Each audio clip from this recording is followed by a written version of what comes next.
পলাশপুর নামে এক গ্রাম ছিল। সেই গ্রামে একটা পুরনো আমগাছ ছিল, তার পাশেই ছিল রাস্তা। সেই রাস্তা দিয়েই গ্রামের বাচ্চারা স্কুল যেত। সেই গ্রামেই একটি মেয়ে ছিল লাবণ্য। সে পড়াশোনায় খুব মেধাবী ছিল।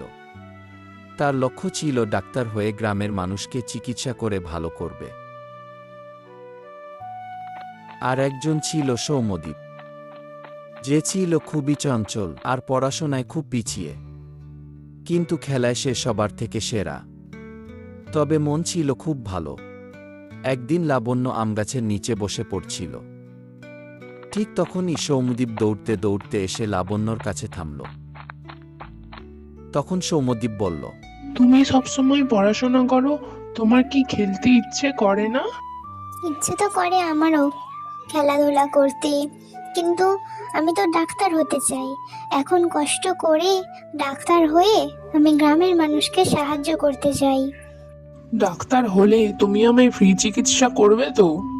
তুমি যদি ঠিকমতো পড়াশোনা করো তাহলে আমি ভেবে দেখব।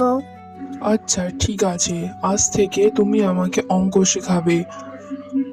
ঠিক আছে, আমি তোমায় অঙ্ক শেখাবো, কিন্তু তার বদলে তুমি আমার সাথে খেলাধুলা করবে তো? আজ থেকে তাহলে আমরা দুজন বন্ধু হলাম। তারপরে সৌম্যদীপ আর লাবণ্য বন্ধু হয়ে গেল, আর তারা একসাথে খেলাধুলা পড়াশোনা করতে লাগলো।